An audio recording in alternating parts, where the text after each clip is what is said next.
Bugünkü videomuzda yeni bir seriye başlayırıq, yeni bir dərsə başlayırıq. Nə olacaq? Sıfırdan YouTuberlıq təlimlərimizə ödəniksiz bir şəkildə başlayırıq. Bugünkü videoda YouTube'a başlayan dostlarımın bir sualı üzərinə çəkməyə qərar verdim. Mənə arada sırada suallar gəlirdi il ərzində ki, Meyrat, mən də YouTube kanalı açmaq istəyirəm, mən də öz gəlir mənbəyimi əldə etmək istəyirəm, mən də YouTube'da məşhur olmaq və necə deyim, videolar çəkərək insanlara faydalı videolar təqdim etmək istəyirəm və mən də bu yoldaşlarımın sualını videolar şəklində cavablandırmağa çalışacağam. Bugünkü dərsimizdə YouTube'a başlayan zaman bizim ilk öncə kamerası olsun, mikrofon olsun və s. şeylər olsun, biz ilk öncə YouTube'a psixoloji olaraq hazır olmalıyıq. Bir çoxunuz deyə bilər ki, Meyraz, bəs YouTube'a başlamaq üçün profesional ekipmanlar, profesional telefon, profesional kamera və ya video lazım deyilmi? Əlbəttə lazımdır, amma ilk öncə ondan öncə sən bir YouTuber olaraq hazır olmalısan. Burada əlbəttə ki, diksiyadan, danışıq stilindən, cümlələr arasındakı çaşmamazlıqdan və kamera qarşısında özünü rahat hiss etməkdən başlayır. Bəziləriniz oyun videoları çəkəcək, bəziləriniz e-ticarət videoları çəkəcək, bəziləriniz bəlkə də səsləndirməklə dublaj videoları çəkəcək və yaxud da ki, bir eleştiri kanal açıb eleştiri videoları çəkəcəksiniz. Mən ümumiyyətcə üzü ilə video çəkənlərə də, üzü ilə video çəkməyənlərə də buradan müraciət etmək istəyirəm. İlk öncə bundan başlayalım. Meyraz, bizə psixoloji dedin, nəyi nəzərdə tutursan? Yəni, məsəl üçün, kamera qarşısında keçmişəm və hal-hazırda sizinlə göz təması qurub söhbət edirəm. Və məsəl üçün, mən danışıq tərzim əlbəttə ki, hamıya yox, bir çoxunuza axıcı gəlir ki, videoları sona qədər izləyirsiniz. Amma məsəl üçün, əvvəlki videolarıma baxsaz, bundan bir il öncəki videolara baxsaz, məsəl üçün, bura bir segment qoyacam. İkinci maddəmiz, işə yazı masasını səliqəyə salaraq başlar. Əminəm ki, bir çoxunuz daha... Məsələn, bu segmentdə baxdığınızda biraz yavaş-yavaş, biraz sıxıcı danışır. Məsəl üçün, bugünkü videomuzda bu haqda danışacağıq sizlərlə birlikdə. Biraz sıxıcı gəlir. Ona görə videoyu çəkərkən içinə öz duyğularını qatmağı da öyrənməlisən. Məsəl üçün, təsdiqləyəndə məsəl üçün başını sallamalısan. Məsələn, bir şey deyəndə deyim, reaksiyalarını da, emosiyalarını da videonun içinə daxil etməlisən mütləq şəkildə. Və psixoloji hazırlıq deyərkən də səsini alçaq yox, gür tonda danışmalısan. Deyə bilərsən ki, Meyraz, mənim belə bir mühitim yoxdur, professional bir yerim yoxdur. Evdə boş otaqlardan birində oturub videonu çəkə bilərsən. Ana bataba deyə bilərsən ki, ayta mən video çəkəcəm. Mənə zəhmət olmasa biraz zaman verin. Mən videomu çəkim, ondan sonra otağa daxil olarsınız. Bir çoxunuzdan narahat olur ki, məsələn, YouTube'a video falan ataram, dostlarım görər, tanışlarım görər, mənə nə deyərlər? Mən bunu hər zaman deyirəm və deməyə də davam edəcəm. Əgər sən etdiyin işdə heç bir qəbahət yoxdursa, əgər etdiyin iş insanlara ziyandan çox fayda verirsə və sən burada oturub faydalı bir şeylər danışırsansa, bil ki, düz yoldasan. Məsəl üçün, mən yeni kanal açanda heç bu qədər abunəçiyə çatacağımı düşünməmişdim. Ağlımda o idi ki, 100, 150, hətta daş çatlasın 200 abunəm olacaq, günlük videolar atacam, 10 nəfər, 20 nəfər, 3 nəfər, 5 nəfər, nə izləyər, bir nəfərə də faydam dəyərsə, bu mənim üçün qazanclı onsuzdur. Ancaq məsəl üçün, bu buraxılış blog videolarından sonra bir partlayış yaşadım və bir çoxunuz bəlkə də məni bu videolardan tanıyırsınız, amma hələ də izləməyə davam edirsiniz. Bu arada dəstəkləriniz üçün də təşəkkür edirəm. Və məsəl üçün, həmin dönəmdə sizin qabağınıza çıxdığım qədər də sinif yoldaşlarım da mənim kanalımı kəşf etmişdi. İlk başda mən də sizin kimi biraz narahat idim. Yəni, rahat deyildim ki, onsuz da nə olacaq ki? Ki, baxma, bu mənim sirrim idi. Bu arada kanalı açarkən sadəcə valideynlərim bilirdi, yəni heç kəs bilmirdi. Bu mənim sirrimdir, bunu yoldaşlarım görəcəklər, mənə məktəbdə necə baxacaqlar, nə deyəcəklər və s. bunları düşündüm. Ancaq oturdum 3-4 gün sonra özümə bu sual verdim. Meyrat, sən düz bir hərəkət edirsən. Bu kanaldakı videolar insanlara ziyanlıdırmı? Müəyyən əxlaq limitlərini keçirmi? Yoxsa sən insanlara fayda mı verirsən? Əlbəttə, mən burada insanlara fayda verdiyimi düşünürəm, fayda verirəm və öz təcrübələrimi də sizlərlə bölüşürəm. Yəni, sağ olsun, məsələn, sinif yoldaşlarım hər nə qədər bəziləri lağa qoyub gülsələr də ki, onları qalə almadım. Çoxsu dəstək oldular mənə bu yolda da, onlara da ayrıca təşəkkür edirəm. Yəni, necə deyim, bir çoxunuz əslində məni o videolardan tanıdınız və bu nə deməkdir? Bu müəyyən limit olacaq ki, əminəm ki, əgər YouTube'da istiqrarlı davam etsən, sən bu zənciri qıracaqsan. Və bu zənciri qırdıqdan sonra artıq sənin video çəkmək öz axarına düşəcək. Və psixoloji hazırlıq olanda da məsəl üçün, YouTube kanalını sahiblənməyi öyrənməlisən. Məsəl üçün deyək ki, bir vlog kanalı açdım, motivasyon kanalı açdım. Videolar çəkdim, videolar partlayış yaşadı. 800 abunəyə çatdım, 1000 abunəyə çatdım, 5000, 10000 abunələrə çatdım. Və bu məsəl üçün 3-4 ay ərzində oldu.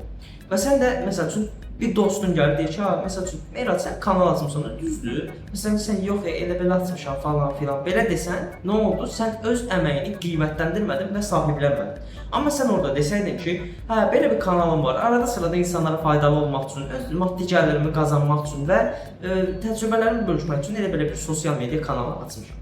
Yəni bu dəqiqə gənclərə baxsaz 95%-ının ya Instagram səhifəsi var, ya YouTube kanalı var, ya da TikTokda bir səhifəsi var. Yəni əlbəttə hərənin yönəldiyi, peşəkar olduğu istiqamətlərdə başqadır. Məsəl üçün birisi vlog videoları ilə, birisi oyun videoları ilə, birisi şəxsi inkişaf, birisi fitness videoları ilə önə çıxır. Məsələn, burada sən bu videoyu izlərkən şəxsi inkişaf deyil, oyun kanalı da aça bilərsən.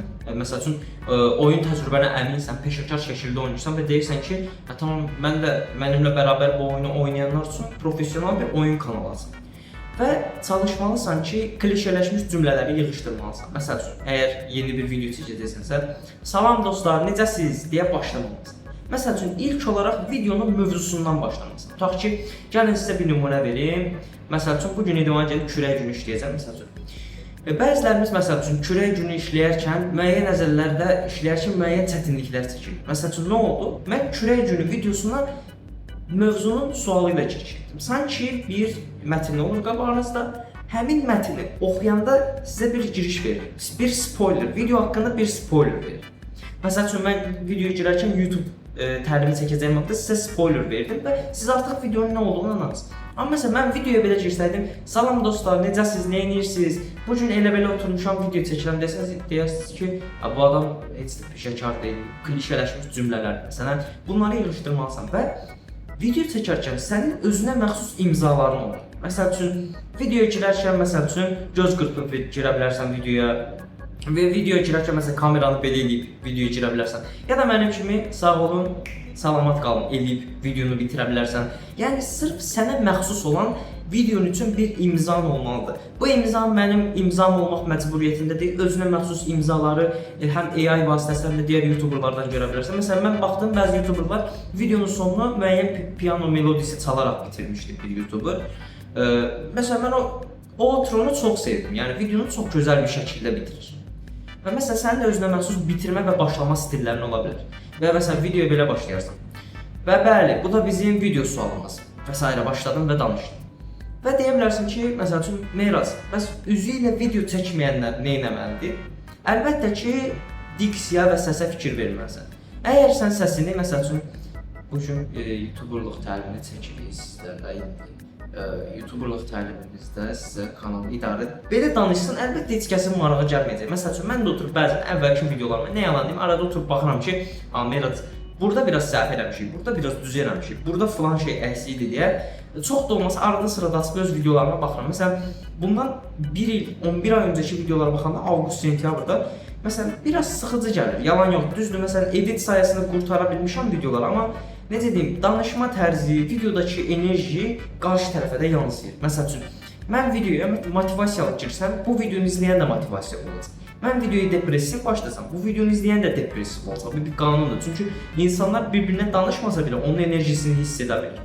Və bu da bunun psixoloji cəhətləri də açıqcası. Və əgər YouTube-a başlayacaqsansa, özünü psixoloji olaraq bəzi durumlara alışdırmalısan, hazırlanmalısan. Yəni, hər an kanalın bata bilər, bağlana bilər ki, mən 6 ildir YouTube-dayam və demək olar ki, 3-4 dənə kanalım bağlanmışdı.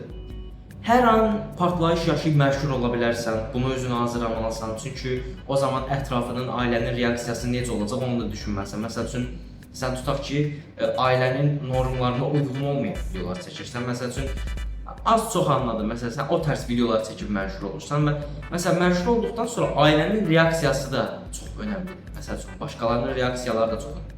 Hər nə qədər deyə bilərsən, Meyraz, bizim öz həyatımızı özümüz yaşamalıyıq, amma ətraf mühitində bəzən tövsiyələrini almaqda fayda var.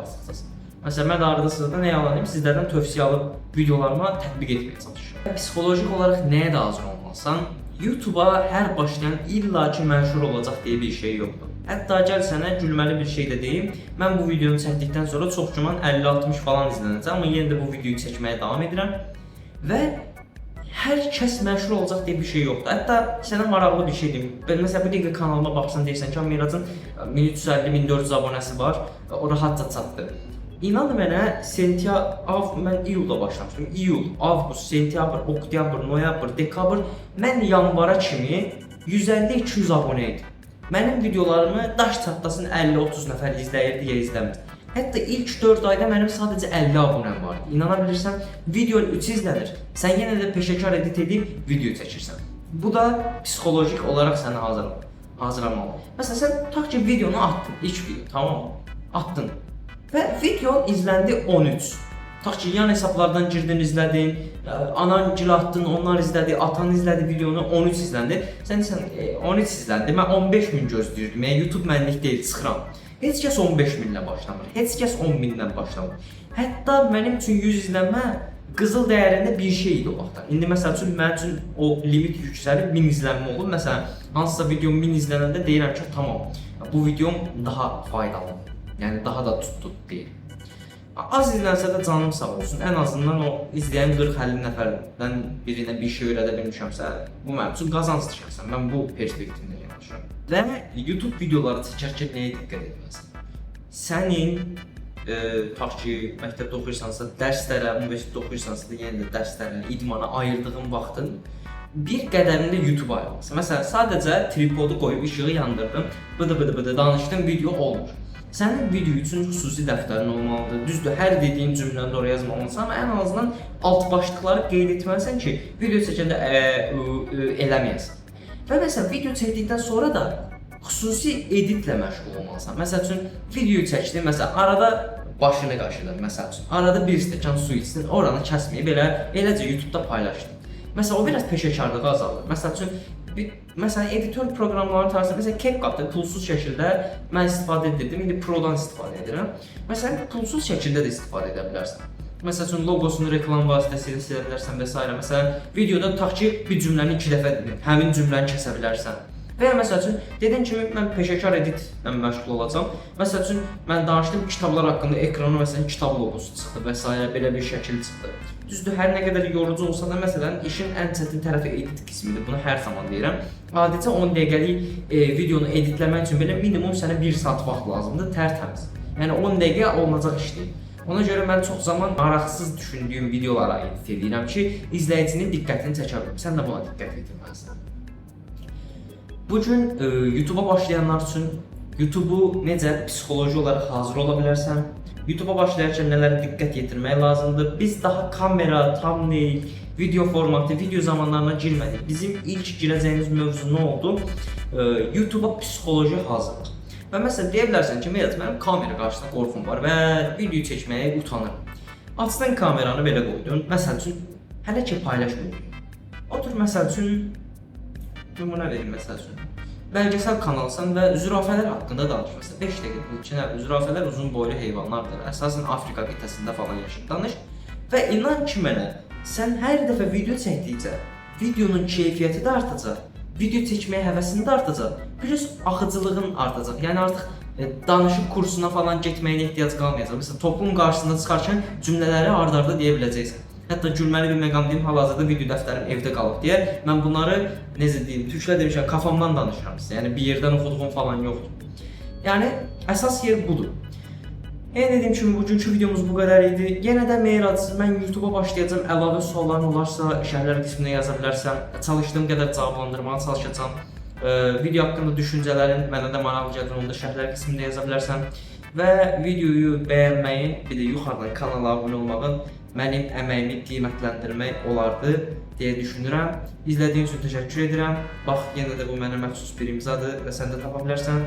Sağ ol, salamat qal.